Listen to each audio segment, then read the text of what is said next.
I want you to imagine staring at this tiny little piece of glass, like barely a centimeter wide. Oh, right. Just that little dot right at the top of your screen? Exactly. It's just sitting there at the top of your laptop or, embedded in the back of your phone.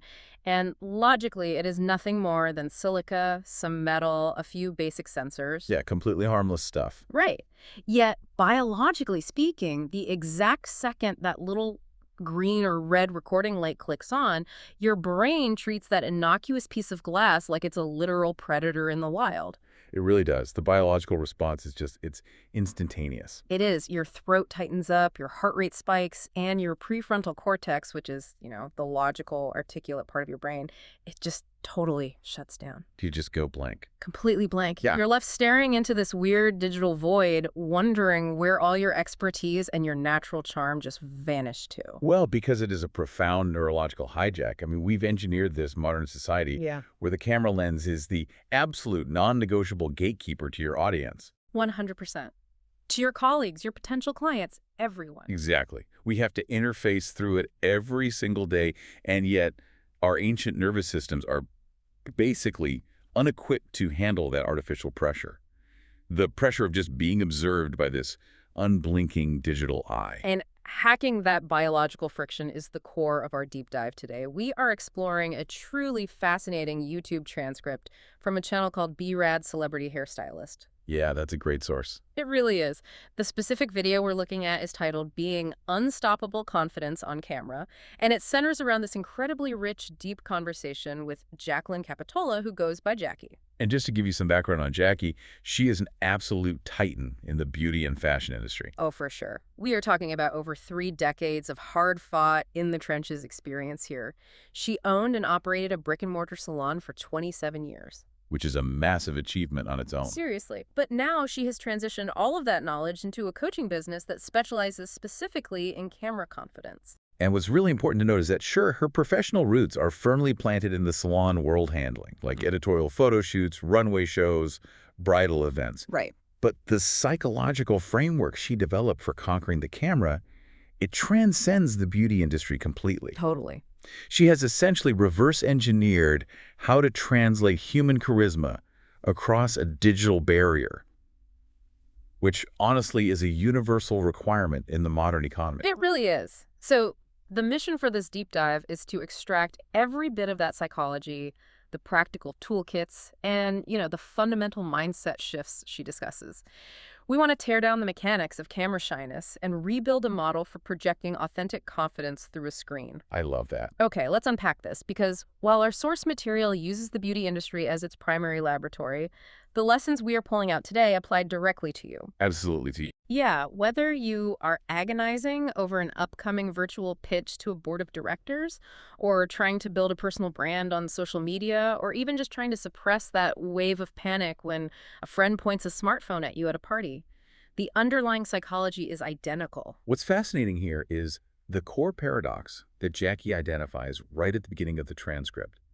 She observes these highly skilled professionals, in her specific case, master hairstylists, who literally execute magic behind the chair. Yeah, they're so good at what they do. Right. But they become entirely paralyzed the second they are asked to transition those skills to a video format. It's wild to think about. We're talking about individuals who effortlessly manage complex, highly nuanced social dynamics for like 8 to 10 hours a day. Yeah, they converse naturally with clients, they do highly technical physical work at the same time, and they read emotional cues flawlessly. But you introduce a camera into that equation, and it strips all of that natural competence away in an instant. The source actually outlines some very specific symptoms of this paralysis. Yeah, it manifests as severe stage fright, basically. Exactly. And this agonizing hyperfixation on physical appearance. Plus, intense stress over the sound of one's own voice and just a crushing wave of imposter syndrome. Oh, the imposter syndrome is huge. Right. The internal monologue just becomes this hostile loop of who is actually going to listen to me? I don't have anything original to say. The market is already saturated. It's honestly fascinating how quickly competence crumbles under observation. It really is. And to understand why that shift from the physical room to the digital screen is so jarring, we have to look at how trust itself has transitioned over the last decade. How so? Well, historically, in industries ranging from beauty to, say, corporate consulting, trust was forged through physical proximity. In a salon, trust is established through these highly intimate, localized feedback loops. Oh, like when a client sits in your chair and you make direct eye contact in the reflection of the mirror. Exactly. You physically touch their hair, you subconsciously read their microexpressions. The feedback is instantaneous. If they are nervous, you sense it and you adjust. But in the digital era, that entire paradigm has just flipped entirely. Right. You are now required to establish profound trust through a sterile two-dimensional screen weeks or months before a client ever steps foot in your office or books a consultation. It's like the camera acts as this unnatural barrier that filters out all the subtle human cues we usually rely on to feel safe. I look at it almost like a language barrier. Oh, that's a good way to frame it. Yeah, it's like taking a fluent, eloquent speaker, someone who could write beautiful poetry in their native tongue, and suddenly demanding they communicate their entire message using only Morse code. Right. The intellectual fluency hasn't disappeared at all. No, not at all. But the new medium is entirely bottlenecking the message, which brings up an interesting question about the root of this panic. Is the fear of the camera actually a fear of the technology itself, or is it fundamentally a fear of permanence? Oh, permanence. Yeah. Definitely. Because if I mispronounce a word or say something slightly awkward in a physical conference room, it just fades into the air almost instantly.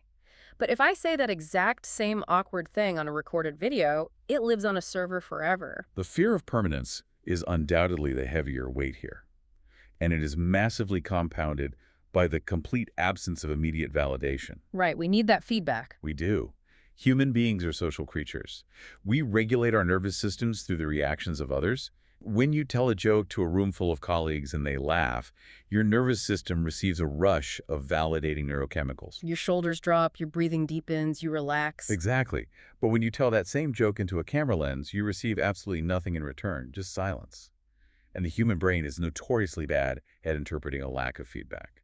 It just assumes the worst. Always. It interprets the blank stare of the lens not as neutrality, but as active rejection. And the scale of the modern internet amplifies that perceived rejection exponentially. The source brings in a brilliant data point to illustrate this, actually. Oh, Brad's download number. Yes. Brad notes that his podcast currently has 58.9 thousand downloads spread across 40 different platforms, including Spotify, Audible, and Amazon Music. That scale is wild. It is, and that scale is exactly the new era Jackie is preparing people for. You aren't just standing in a local shop hoping to charm the foot traffic in your specific zip code anymore. You are broadcasting to a potential audience of tens of thousands of people globally. Right, so the idea of hiding behind the salon chair or hiding behind an email chain in a corporate back office, it simply isn't a viable strategy anymore if you have any intention of growing your footprint. Yeah. But that jump in scale from local foot traffic to 58,900 digital downloads is precisely why the stakes feel so unimaginably high to the beginner. Yeah, the brain perceives 58,000 potential critics. Exactly. But Jackie provides a very distinct roadmap for bridging that terrifying gap, and she insists that it does not start with external hardware. Right, you don't just buy a fancy microphone. No, you do not solve this fear by purchasing a $300 ring light or a studio-grade mic. The solution has to start from the inside out. Let's dissect her inside-out method then, because she treats it as the absolute foundation of everything else. Jackie teaches that your physical appearance on camera and your inner emotional strengths must be completely, inextricably aligned. Yes, she refers to this as the bedrock of her 360 confidence total makeover. Right, which incorporates what she calls a 5-element identify mindset. And while the source doesn't list out those 5 elements like a textbook index, we can clearly deduce the architecture of her framework from the context of her coaching. Oh, for sure. A true 360-degree makeover requires aligning your internal belief in your skills, your visual presentation to the world, your vocal delivery, the energetic resonance you project, and the consistency of your authentic actions. That energetic piece is huge. It is. The critical component here is what she calls energetics. From a psychological perspective, energetics refers to our highly evolved capacity for pattern recognition. Humans are incredibly adept at detecting incongruence. Like when someone looks the part, but clearly doesn't feel it. Exactly. If you show up on a virtual meeting looking immaculate, perfectly tailored suit, flawless lighting, curated background, but internally, your nervous system is trapped in a fight-or-flight response, the audience will detect the mismatch. We feel it immediately. We might not be able to point to the screen and say, their cortisol levels are elevated, but we get an undeniable gut feeling that something is just off. Precisely. They detect the microtremors in your voice, the rigid tension in your shoulders, the unnatural cadence of your breathing. It's all those tiny tells. Right. When the outer branding is polished, but the inner emotional state is chaotic, the audience registers the presentation as inauthentic, and trust instantly evaporates.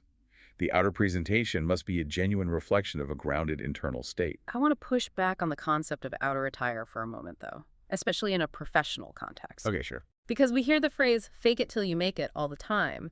Isn't a large part of professional dressing essentially putting on a suit of armor to project authority you might not fully feel yet? That's a really common perspective. The source actually offers a very specific example regarding wardrobe.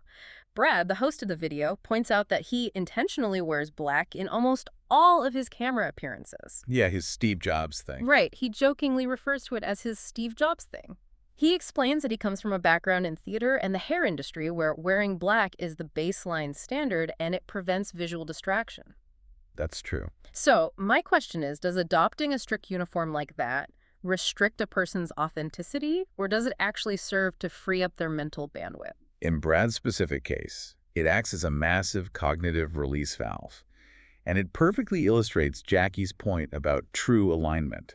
Well, Brad's black uniform is not restrictive because it authentically aligns with his history. It reflects his roots in theater. By eliminating the daily question of what to wear, he removes a layer of decision fatigue and visual clutter. Ah, I see. It isn't a costume he puts on to trick the audience. It is a natural extension of his professional identity. That freed up mental energy can then be entirely redirected into the substance of his message.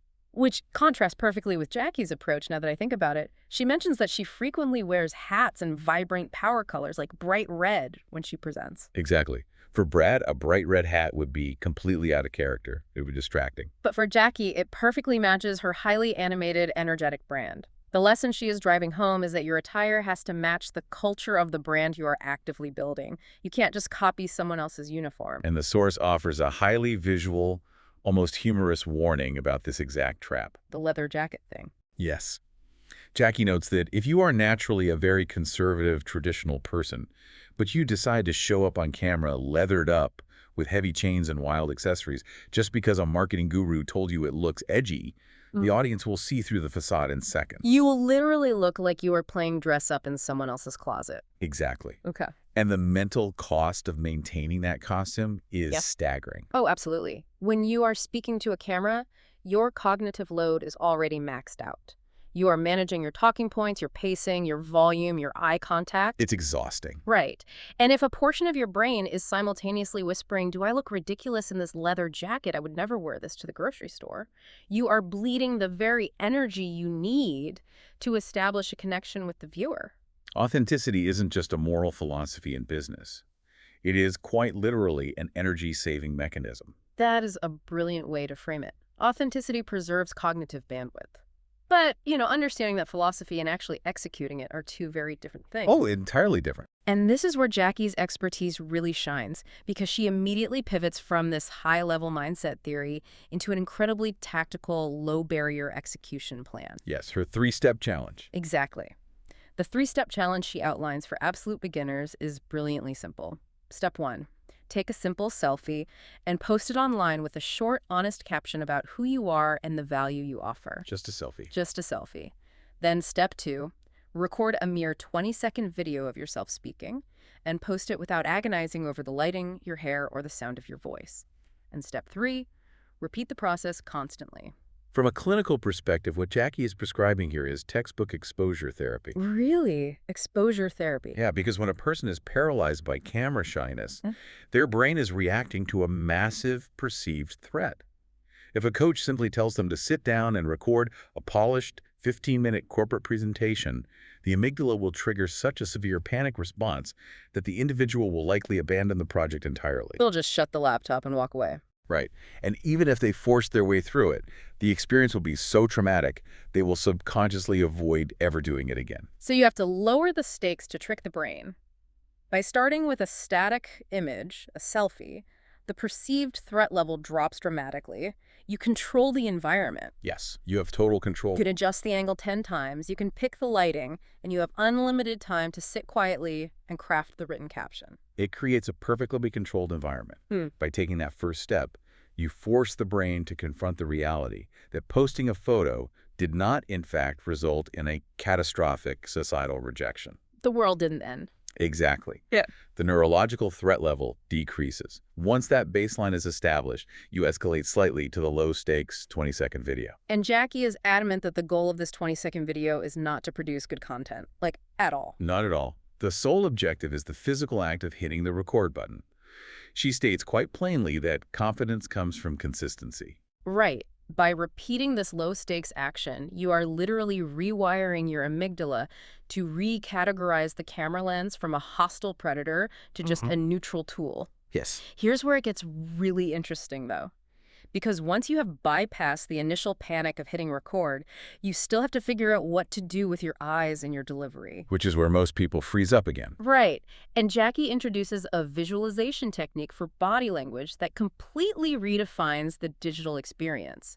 She calls it the audience of one. I love this concept so much. Instead of staring at the lens and visualizing a terrifying, anonymous mob of 5,000 strangers picking apart your flaws, she instructs you to visualize one single person, your ideal dream client. The exact person whose problems you know how to solve. Yes, and you speak exclusively to them. That is a profound psychological pivot that taps into our evolutionary hardwiring. We were simply not designed to stand in front of massive, faceless crowds. No, we really aren't. When the brain imagines speaking to thousands of strangers, it instinctively triggers a defensive posture. Your spine goes rigid, your shoulders hike up toward your ears, and your vocal cords physically constrict. Which results in that thin, formal, heavily guarded tone of voice. You sound like you were reading a legal disclaimer. Exactly. You sound like a robot.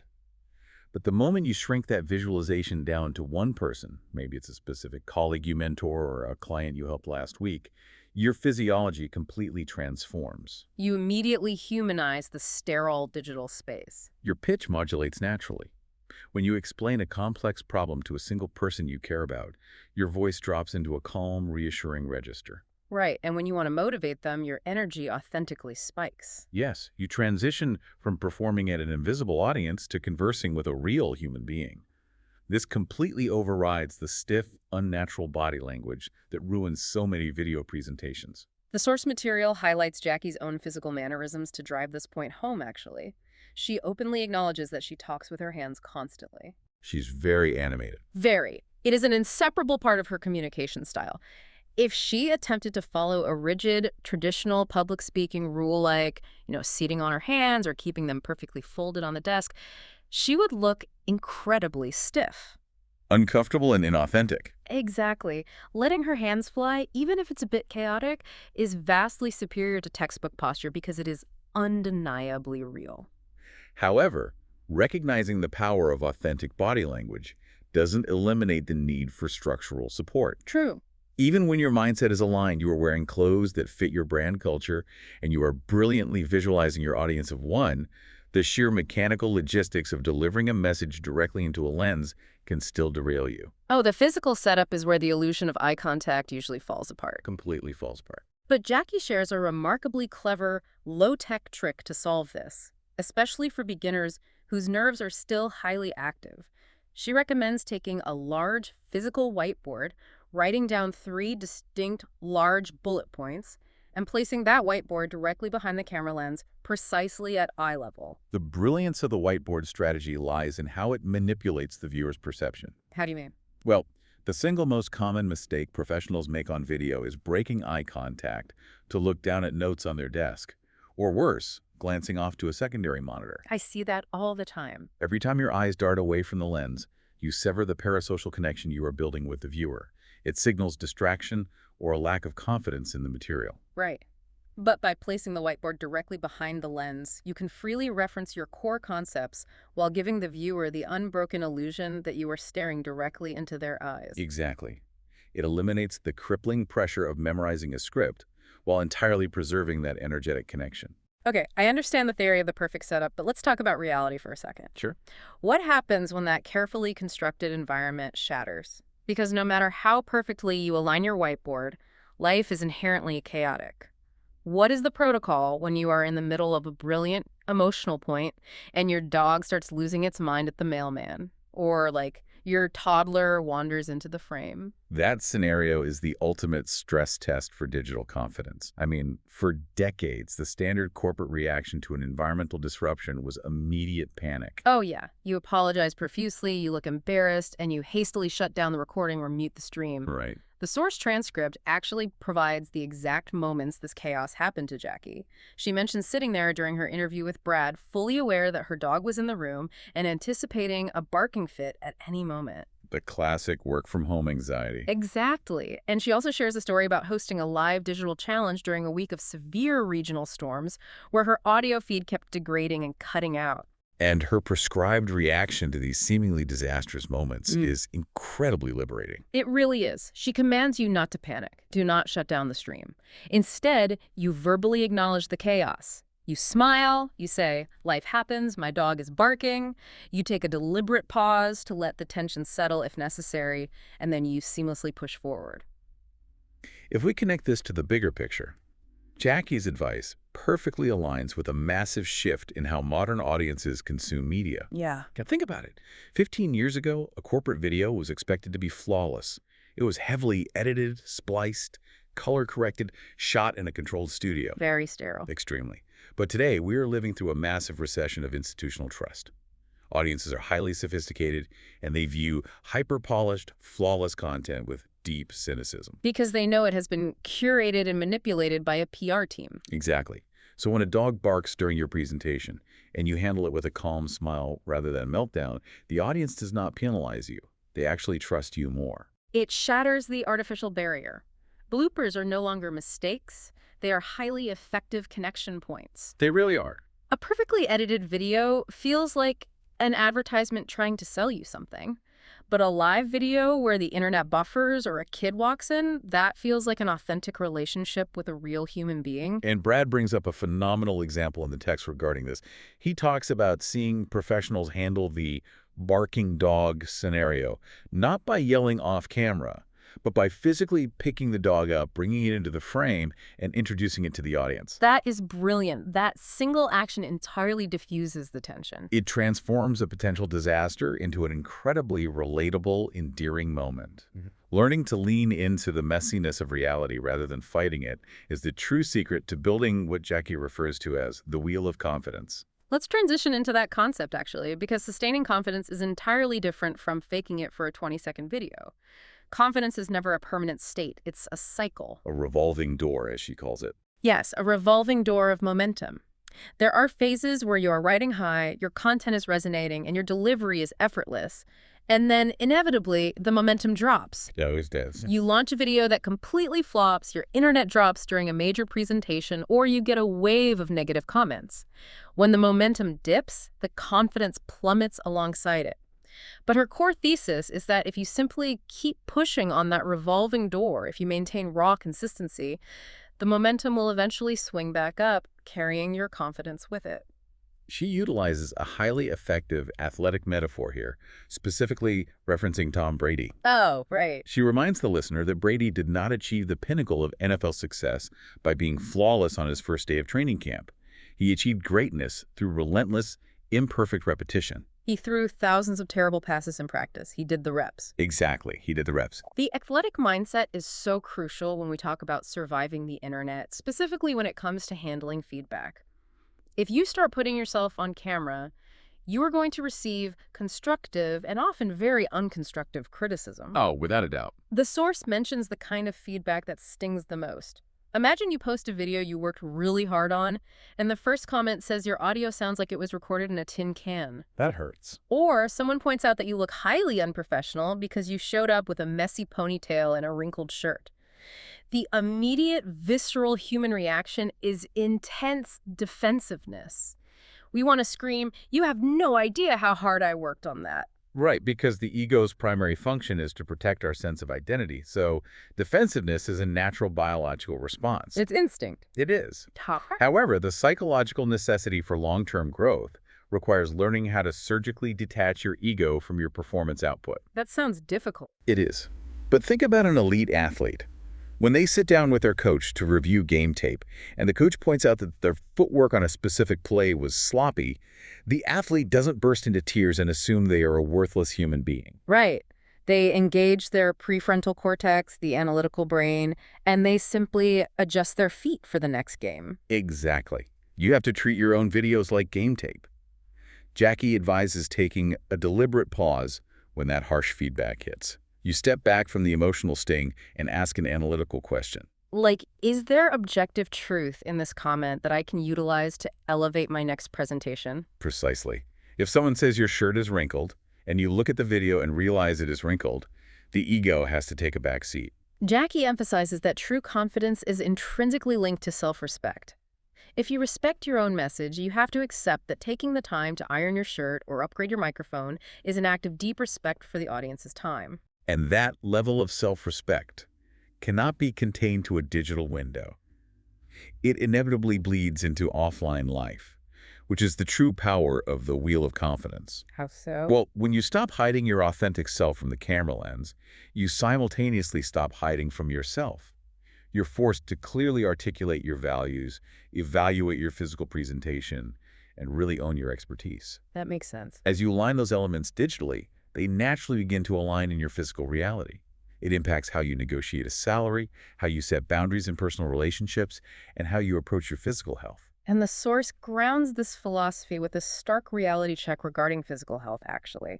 We learn that Jackie is currently 56 years old, and she entered the demanding world of the beauty industry as a shampoo girl at the age of 16. Which is a very physically demanding job. It is. She speaks very candidly about the severe physical toll that the salon environment exacts on the human body. Decades of standing on unforgiving concrete floors, holding your arms elevated at unnatural angles for hours on end, it breaks people down. Yeah, your body takes a beating. In her view, authentic confidence requires respecting your physical vessel enough to invest in your long-term wellness. Yeah. You cannot build a decades-long legacy if your body gives out after 5 years. And adopting that long-term, decade-spanning perspective inevitably forces a difficult conversation about the allocation of resources. You cannot sustain a high-level career solely on grit. Right. You must strategically invest capital back into your own development. Which brings us to a fascinating segment of the source material: the economics of self-belief. Both Brad and Jackie pull back the curtain on the financial realities of their success. They don't sugarcoat it at all. They really don't. They openly discuss how they have actively invested thousands of dollars into their own growth. Jackie specifically notes that over her career, she has poured hundreds of thousands of dollars into advanced education, specialized courses, and high-level business coaching. This raises an important question about consumer psychology and how we justify the way we spend our money. Oh, this part was so interesting. The transcript highlights a pervasive, almost irrational disconnect in human behavior. Jackie observes that the average person will effortlessly, without a second thought, drop $750 on a pair of designer boots or a luxury handbag or the newest smartphone. Right, purchases that offer an immediate, highly visible hit of social status. Exactly. Yet those exact same individuals will agonize for months or outright refuse to spend $500 or $2,000 on an educational course or a coaching program that has the potential to fundamentally alter their skill set and exponentially increase their lifetime earning potential. It is the ultimate battle between instant gratification and invisible potential. Yeah. You buy the $750 boots, you wear them to the office on Tuesday, and you immediately receive compliments. The dopamine hit is instant. Right. But if you spend $2,000 on a public speaking course, you might have to study for 6 months, face your deepest insecurities, and implement the strategies for a year before you see a single dollar of financial return. And that is precisely why reframing the vocabulary around spending is so critical. Viewing education as an expense rather than an investment is a psychological trap that keeps talented people perpetually stuck. Because an expense is money that leaves your account and depletes your net worth. Yes, whereas an investment is capital deployed to multiply your future resources. When Jackie spends money on a coach, she doesn't view it as losing money. She views it as purchasing the years of painful trial, error and failure that the coach has already endured.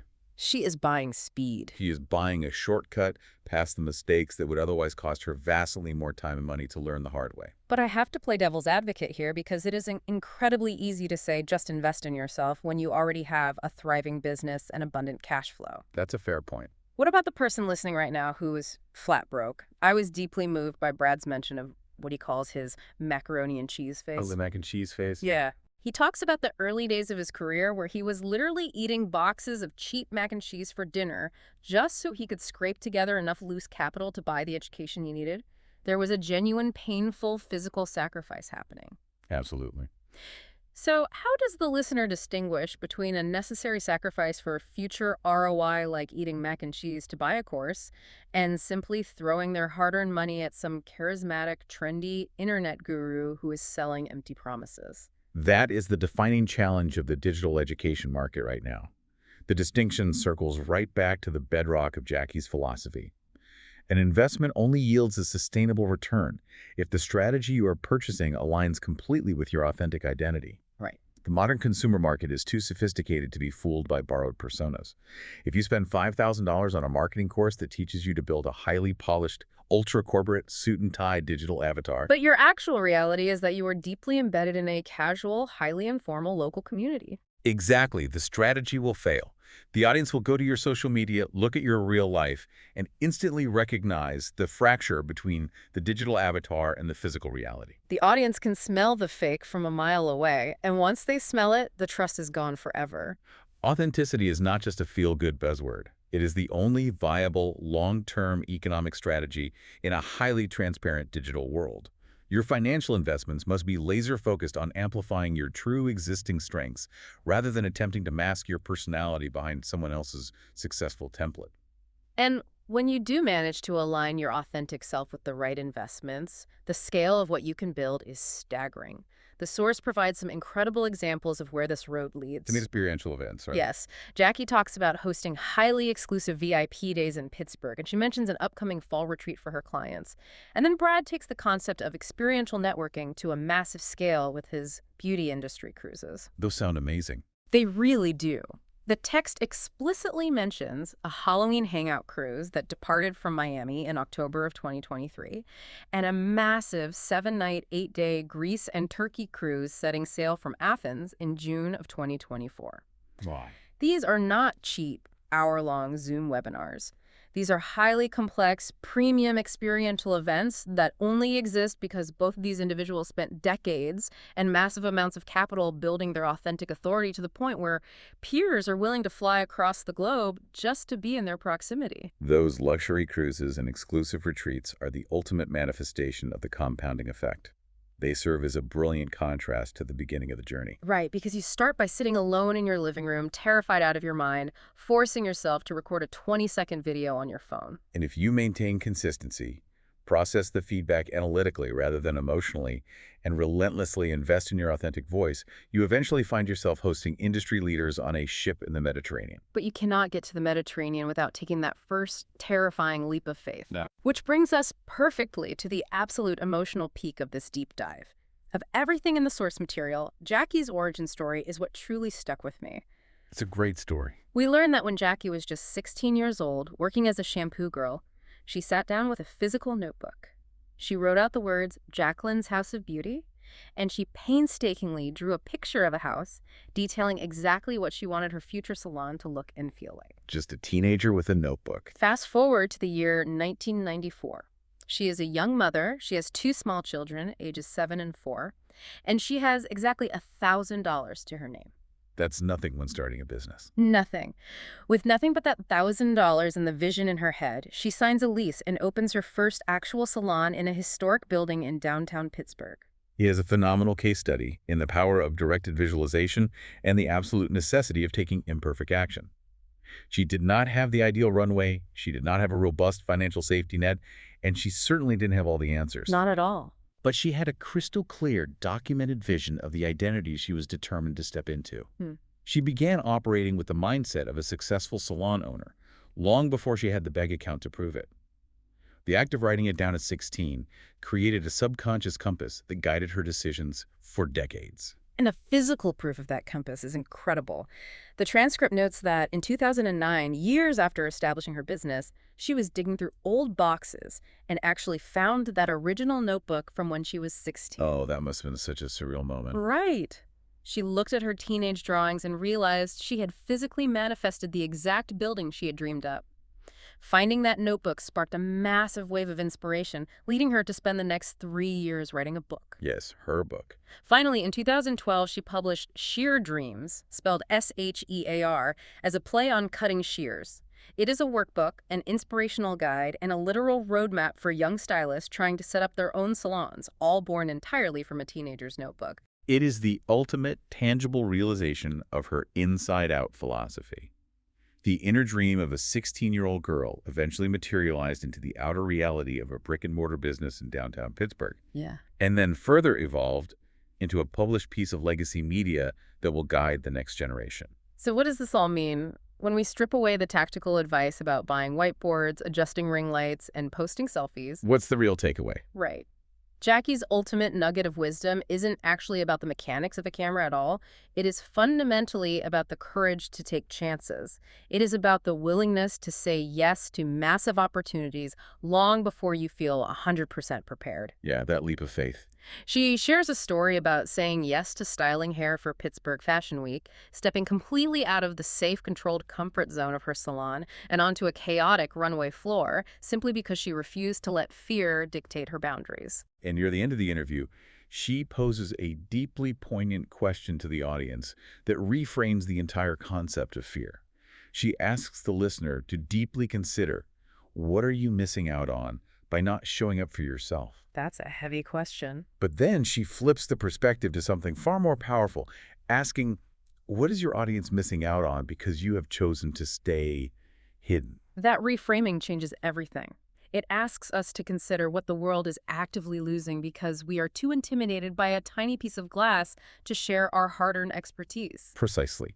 When you reframe camera shyness, not as a mechanism for protecting your ego, but as an act of withholding your unique gifts from people who are actively searching for your help, the fear begins to dissolve. It's replaced by a profound sense of duty to your audience. Exactly. What a powerful place to land. We have covered an immense amount of psychological ground today dissecting Jackie and Brad's conversation.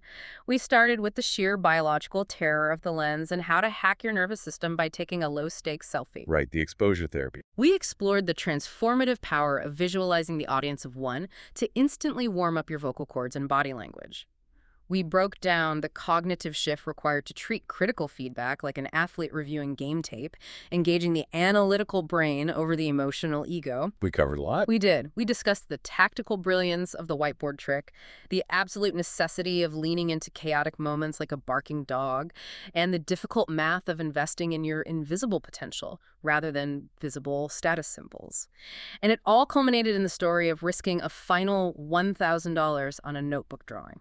It provides a comprehensive, deeply psychological blueprint for not just surviving the transition to a digital-first economy, but thriving within it while keeping your authentic soul entirely intact. It truly does. So to you listening to this right now, whether you are dreading turning on your webcam for a mundane Tuesday morning stand-up meeting with 5 familiar coworkers, or you are staring down the barrel of a lens preparing to launch a brand new business to an audience of thousands, keep this at the forefront of your mind. Remember the lens. That lens staring back at you is not a predator. It is not a judge sitting on a bench waiting to condemn your flaws. It is just a piece of glass, and it is passively waiting to transmit your perfectly unpolished, deeply authentic energy to the exact person in the world who desperately needs to hear it.